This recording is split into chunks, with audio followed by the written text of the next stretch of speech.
Ada gebrakan baru ke depannya setelah banyak kejadian besar yang terjadi di beberapa hari terakhir. Saya kira dinamika dolar itu bukan pada soal angkanya, tapi pada soal eksponensialitasnya. Ya,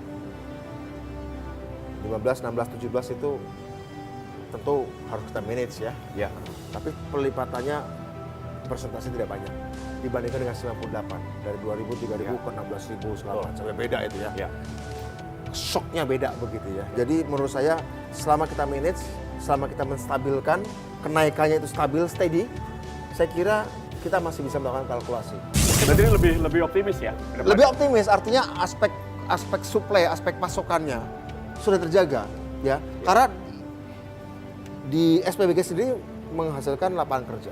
Ya, Tapi di sini akan menghasilkan para wirausahawan baru dan juga lapangan kerja baru di rantai pasok yang memasok makanan, Ya. bahan-bahan mentah bagi SPBG itu. Kalau Jadi boleh- menghasilkan pekerja, ini menghasilkan wirausaha baru. ya. Oke. Ya. Ya, Mas, saya pukul dulu Mas Put Oke, ya. oke, silakan. Nah, ini waktunya Mas Put pukul bola 2 masuk. Pukul 22. Oh ini ya. Oh harusnya Ya. bisa Dari ya. sini, Mas Bud. Harusnya bisa. Dari sini pukul Tapi ya nggak tipis. tahu lah. Ini udah dimudahkan sekali nih. Tapi ya saya.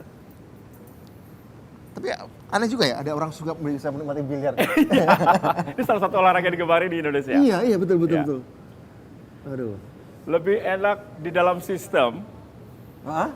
atau menjadi anggota MPR DPR kala itu. Eksekutif atau di dalam sistem? Betul. Oh, eksekutif. Ya. Kalau bicara soal lebih enak di legislatif. Tapi kalau lebih bicara soal kemanfaatan praktis dalam waktu cepat, Ya. itu di eksekutif karena langsung eksekusi. Oke. Begitu ya. Kalau bicara soal keenakan, keluasan di legislatif ya. Baik. Ya. Pukul dulu Mas Bud. Aduh, nggak bisa. Ya. Kalau melihat dari program yang sudah jalan nih, Ya. Mas Bud, dari yang Anda lakukan, ada gebrakan baru ke depannya setelah banyak kejadian besar yang terjadi di beberapa hari terakhir? Saya kemarin kebetulan ada acara BGN di Sentul, langsung saya ngobrol dengan kepala BGN yang baru yang kebetulan mantan wakil saya di BP Taskin. Bu Nani itu mantan wakil saya. Saya bilang sama Bu Nani, ingat kan pada waktu kita menyusun rencana induk Badan Percepatan Pengentasan Kemiskinan, kan Bu Nani masih ada sebagai wakil kepala BP Taskin.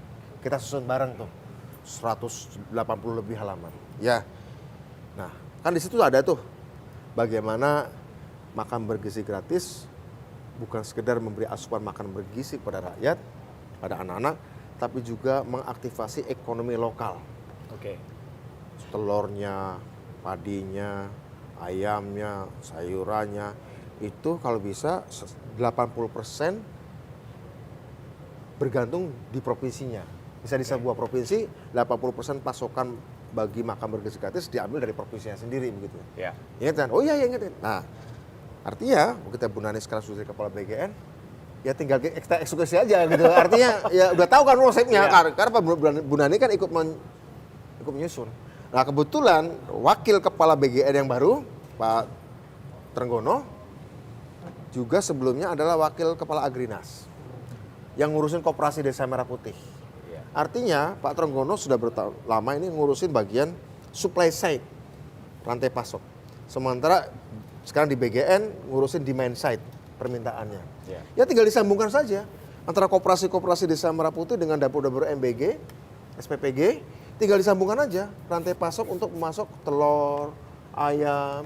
Tentu saja dari petani-petani setempat diserap di koperasi, kemudian dijual lah ke SPPG itu. Jadi mudah-mudahan karena Bu Nani kebetulan juga ikut merumuskan rencana induk pada waktu masih sama-sama di BP Taskin, jadi saya pikir bukan hal yang asing bagi Bu Kepala BGN yang baru untuk segera menerapkan di lapangan. Saya kira Berarti itu. ini lebih optimis ya? ke depannya? Lebih optimis, artinya aspek supply, aspek pasokannya sudah terjaga, ya. Karena di SPBG sendiri menghasilkan lapangan kerja. Ya. Tapi di sini akan menghasilkan para wirausahawan baru dan juga lapangan kerja baru di rantai pasok yang memasok makanan, bahan-bahan mentah bagi SPPG itu. Jadi menghasilkan pekerja, ini menghasilkan wirausaha baru. Ya. Kalau boleh lebih detail lagi, KPI dari target Nah, dari BP Taskin? Mas Bud apa?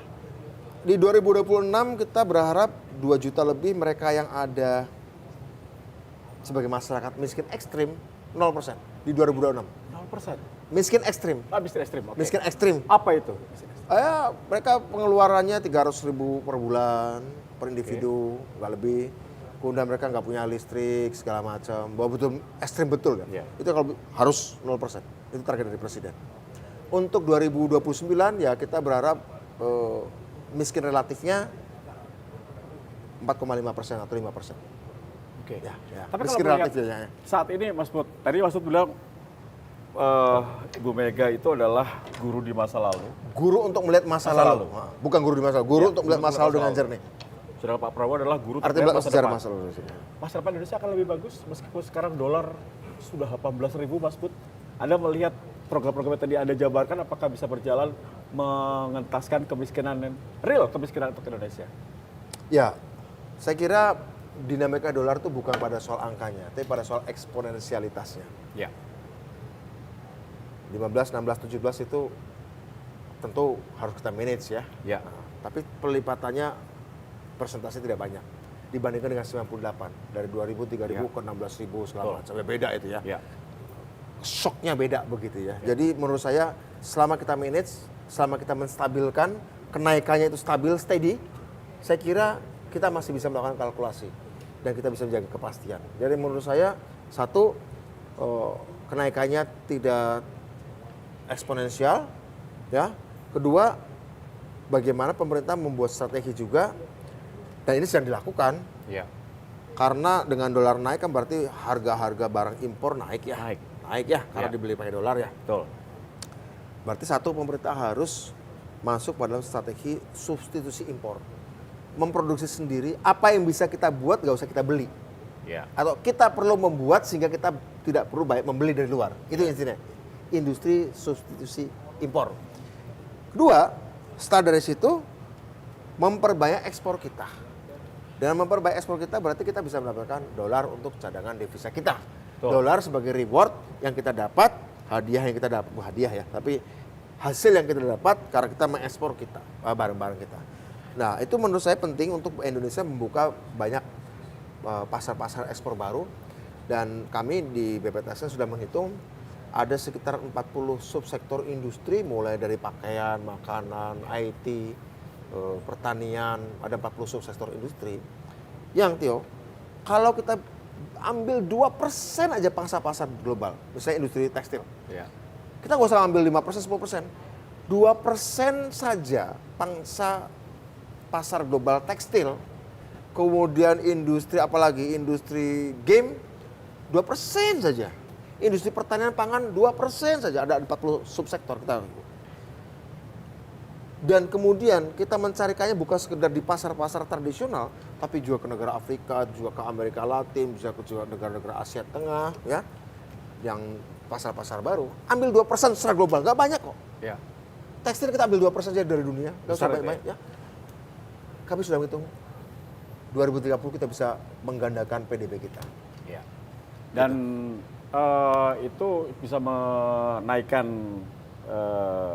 kehidupan masyarakat Indonesia ya, Mas Bud? Bukan sekedar menaikkan pengentasan kemiskinan, tapi membuat masyarakat Indonesia bertransisi dari masyarakat agraris ke masyarakat industri.